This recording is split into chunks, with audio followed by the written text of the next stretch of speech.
Hello students, मैं YP sir. इस channel में आपका स्वागत है। पिछले वीडियोज में हम लोग निर्देशांक ज्यामिति का प्रश्नावली 17.3 के ये 10 प्रश्नों तक हल किए थे।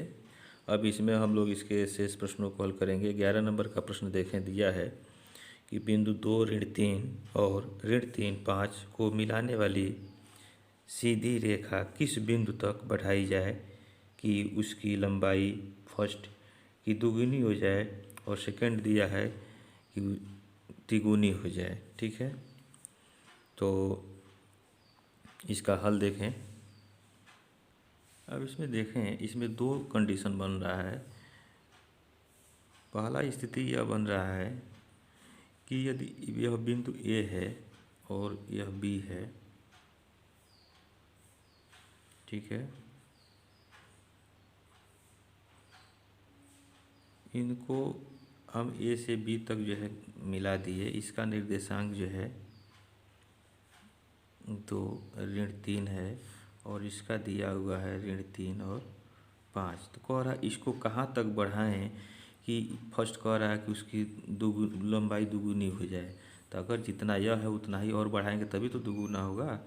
तो अगर यह 1 होगा तो 1 तक और हम बढ़ाएंगे, यह हो जाएगा सी। इसका निर्देशांक हम मान लें x3 y3। ठीक है,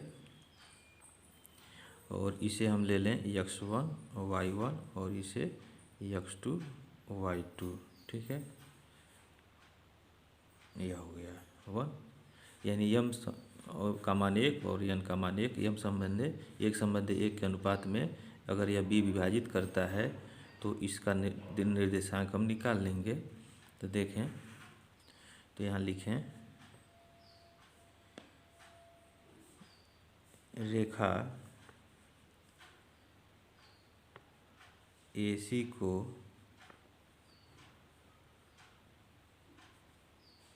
एक संबंध 1 के अनुपात में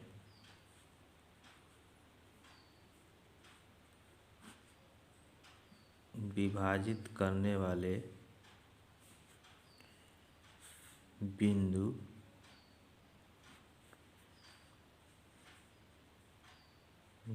बी का भुज, यह कितना हो जाएगा भुज इसका x2 हो गया। और देखें 1 गुणे x3 प्लस 1 गुणे x1 और बट्टे 1 धन 1। x2 का मान हम यहाँ रख दें ऋण 3 दिया हुआ है। ठीक है, और यह हो जाएगा x3 ये निकालना है और x1 आपका दिया है 2 और बट्टे 2। तो x3 धन 2 बराबर यह हो जाएगा ऋण 6 और यह x3 का मान हो जाएगा ऋण 2 ऋण 6, यह हो गया ऋण 8। ठीक है, बिंदु सी का जो हम बिंदु सी तक बढ़ाएंगे तो उसका x3 निकल गया भुज ऋण 8। इसी तरह से फिर लिखें बिंदु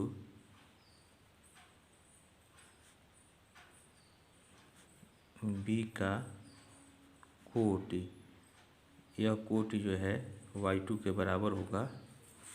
ठीक है, y2 के बराबर होगा और यह हो जाएगा 1 गुणे y3 धन 1 गुणे y1। तो यहाँ लिखें 1 गुणे y3 धन 1 गुणे y1 बट्टे 1 प्लस 1।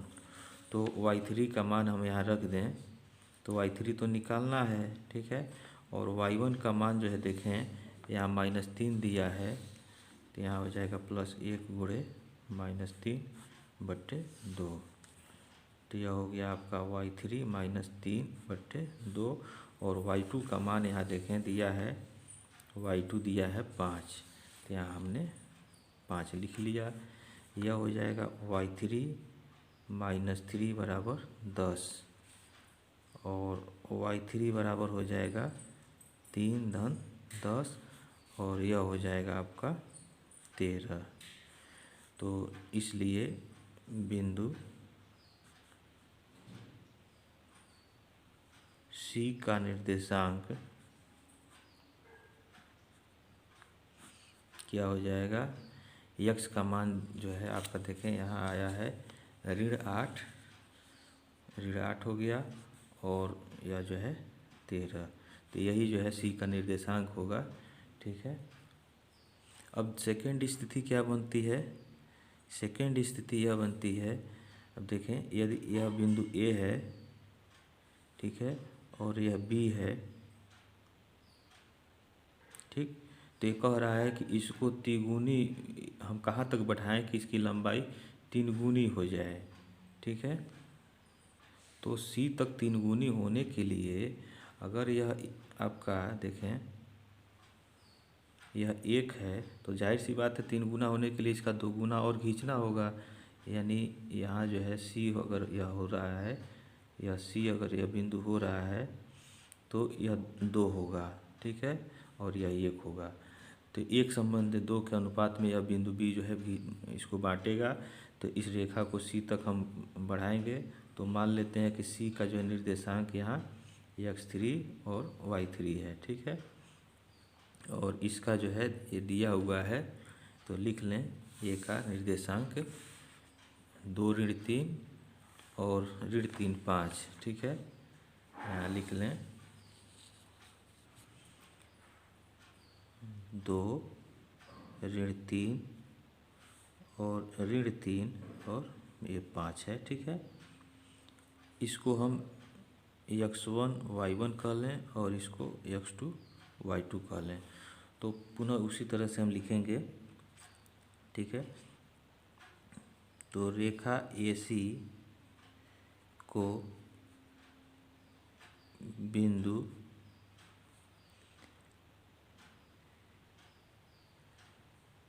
B 1:2 के अनुपात में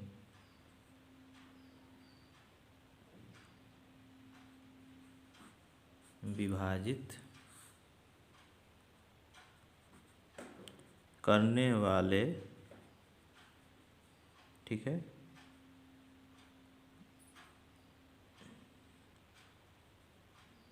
बिंदु B का भुज, तो बिंदु B का भुज जो है x2 हो गया। ठीक है, अब इसका फार्मूला क्या हो जाएगा, या देखें 1 का गुणा जो है x3 में हो जाएगा, 1 गुणे x3 अब प्लस 2 गुणे x1 अब बट्टे 1/2। अब इसमें हम मान रख दें तो x2 का मान जो है -3 है, और x3 जो है आपका ये निकालना है, और 2 गुणे x1 2 है। ठीक है, बट्टे 3। अब इसका तिर्यक गुणा कर दें तो x3 धन 4 बराबर ऋण 9 हो जाएगा, और इस तरह से यह हो जाएगा x3 बराबर ऋण 4 और ऋण 9, तो यह हो जाएगा ऋण 13। x3 का मान ऋण 13 हो जाएगा। ठीक है, अब इसी तरह से बिंदु B का हम कोट लिखें, तो यहाँ लिखें बिंदु B का कोटि, तो यह जो है आपका y2 के बराबर हो जाएगा, और यह हो जाएगा आपका 1 गुणे y3, ठीक है, प्लस 2 गुणे आपका y1 हो जाएगा, और बट्टे 1 + 2। ठीक है, अब इसी को हल करें। अब देखें y3 तो निकालना है, और y1 का मान जो है आपका ऋण 3 दिया है। ठीक है, y1 ऋण 3 दिया है, और y2 जो है आपका 5 दिया है, तो यहाँ रख लें। ठीक है, तो यह आपका 5 है। ठीक है, y3 निकालना है, और 2 गुणे y1 का मान आपका -3 हो गया, और यह हो गया 2 1 3, यह हो जाएगा y3 ऋण 6 बट्टे 3, और यहाँ हो गया 5। तिर्यक गुणा कर लें तो y3 - 6 बराबर 15, और y3 बराबर 6 धन 15, और यह हो जाएगा 21, y3 बराबर 21। तो इसलिए बिंदु C का निर्देशांक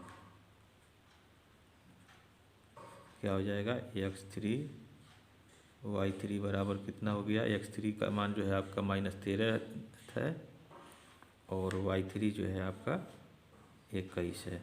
यही जो है दो बिंदु होंगे, ठीक है। ये इसके हल हो गए।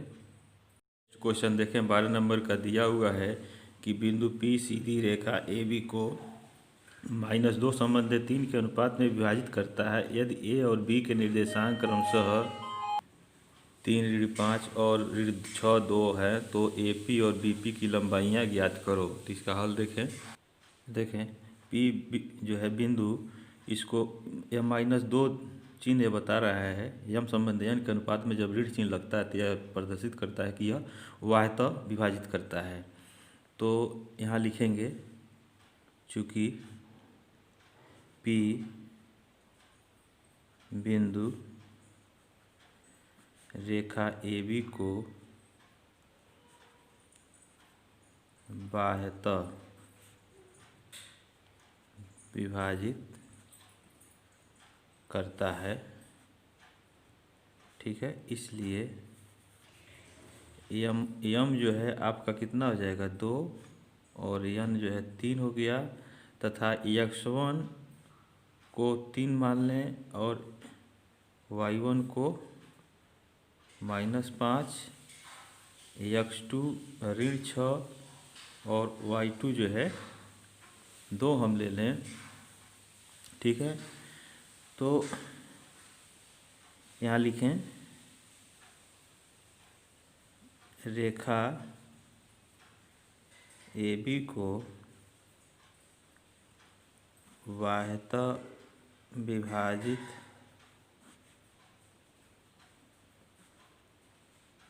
करने वाले बिंदु P का भुज हम यह मान लें x है, ठीक है। तो क्या हो जाएगा, m गुणे x1 और -n गुणे यहाँ m गुणे x2 हो जाएगा और यहाँ n गुणे x1 हो जाएगा बट्टे m -n। तो इसी में हम मान रखें तो m का मान जो है 2 है और x2 का मान आपका -6 है और n का मान जो है 3 और गुणे x1 का मान 3 दिया हुआ है, ठीक है।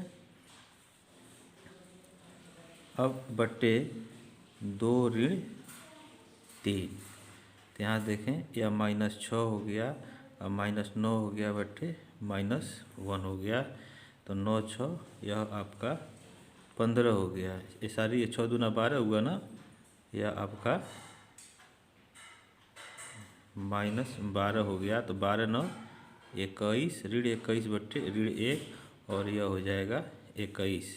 इसका भुज जो है 21 हो गया। अब यहाँ देखें बिंदु P का कोट निकाल लें। बिंदु P का कोट यह y बराबर हो जाएगा क्या, m गुणे y2 -n गुणे y1 अब बट्टे m -n। तो इसमें हम मान रख दें, ठीक है। तो m का मान जो है आपका 2 है और y2 का मान यहाँ देखें y2 का मान 2 है, तो गुणे 2 -n का मान 3 है और y1 आपका यहाँ y1 जो है -5 है, तो गुणे -5 अब बट्टे यह 5 है, अब बट्टे 2 ऋण 3 हो जाएगा। तो 2 दूना 4 और धन 5 15 बट्टे ऋण 1, तो यह हो जाएगा 19 बट्टे ऋण 1 हो जाएगा और यह हो जाएगा ऋण 19, ठीक है। तो यहाँ लिखें इसलिए बिंदु P का निर्देशांक क्या हो जाएगा, आपका 21 और -19 हो जाएगा। ठीक है, यह पी का निर्देशांक हो गया। अब एपी पूछ रहा है, यहाँ देखें एपी पूछ रहा है और बीपी की लंबाई पूछ रहा है। तो ए का निर्देशांक 3-5 है और बी का जो है 6-2 है। तो एपी और बीपी हम निकाल लें। ठीक, तो यहाँ लिखें बिंदु ए का निर्देशांक 3-5 व पी 21-19 के बीच की लंबाई। ठीक है, यह क्या हो जाएगा, यह हो जाएगा अंडर रूट, देखें 3-21 का होल स्क्वायर प्लस इसके भुज में से इसके कोट में से कोट को घटाएं तो 5 और 19 तो +19 हो जाएगा, इसका वर्ग हो जाएगा। इसी को हल कर लें, यह हो जाएगा 18 का वर्ग और धन यह 9 में से 5 गया 4, 14 का वर्ग और यह हो जाएगा करणी में। ठीक है, तो इसका वर्ग हो जाएगा आपका 324। ठीक है, और यह हो जाएगा आपका 196। इसको हम जोड़ दें तो 6-4 10 और 9-2 11 1 12। ठीक है, 3-1 4 1 5 520। इसे हम लिख सकते हैं 4 गुणे 130। ठीक है, 13 चौका 52। 4 का वर्गमूल हो जाएगा 2 और करणी में 130। तो इसके बीच की लंबाई जो है बीपी जो है, यहाँ बीपी कर लें, सारी एपी की लंबाई आपका इतना इकाई हो जाएगा। ठीक है, इसी तरह से बिंदु बी आपका जो है 6 और 2 है, वह पी का निर्देशांक आपका देखें 21-19 दिया हुआ है। तो यहाँ 21-19 लिख लें के बीच की लंबाई बीपी बराबर। ठीक है, ये क्या हो जाएगा अंडर रूट। अब देखें 6 में से 21 घटा देंगे और इसका वर्ग कर देंगे। अब +2 में से 19 घटाएंगे तो यह प्लस हो जाएगा और इसका हम वर्ग कर लेंगे। ठीक है, इसी को हल कर लें तो यह हो जाएगा 27 का वर्ग और यह हो जाएगा 21 का वर्ग अंडर रूट में। ठीक है, तो इसका वर्ग हो जाएगा आपका 729 और इसका वर्ग होगा 21 का आपका 441। ठीक है, इसको जोड़ दें तो 9 1 10 4 2 6 1 7 7 4 11 अंडर रूट में। इसको हम लिख सकते हैं 9 गुणे 130, 9 3 27 और 9 का 9 2 11 11 70 हो जाएगा। ठीक है, अब 9 का वर्गमूल जो है 3 हो जाएगा, बाहर हो जाएगा और करणी में 130। यह हो जाएगा आपका बीपी की लंबाई। ठीक है, इतना इकाई हो जाएगा। इसका आंसर आपके बुक में गलत दिया हुआ 130 की जगह जो है एक दूसरा दिया हुआ है, यही सही है। ठीक है, तो यह इसका लंबाई हो गया, तो इसका हल हो गया।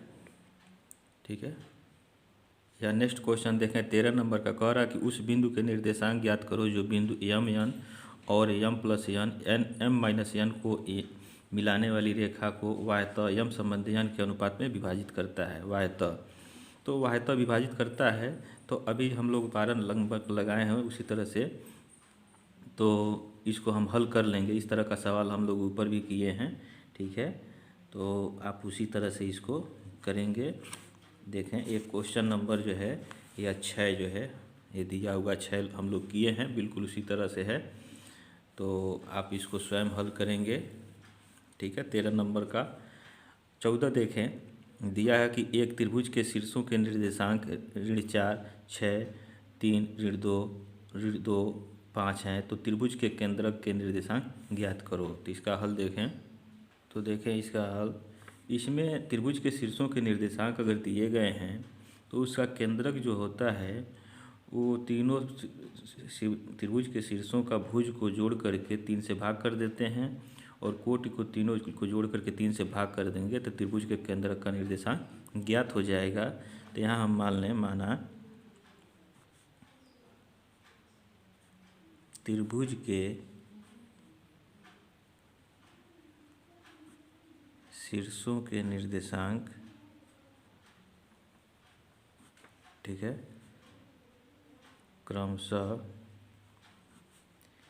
A ऋण 4 6, ठीक है, B 3 ऋण 2 व C ऋण 2 5 हैं, ठीक है। तो त्रिभुज के केंद्रक का निर्देशांक क्या हो जाता है, यह हो जाएगा आपका x1 + x2 + x3 बटे 3, y1 y2 + y3 बटे 3 हो जाएगा, ठीक है। इसे हम मान लें x1 y1, इसे x2 y2 और इसे x3 y3, ठीक है।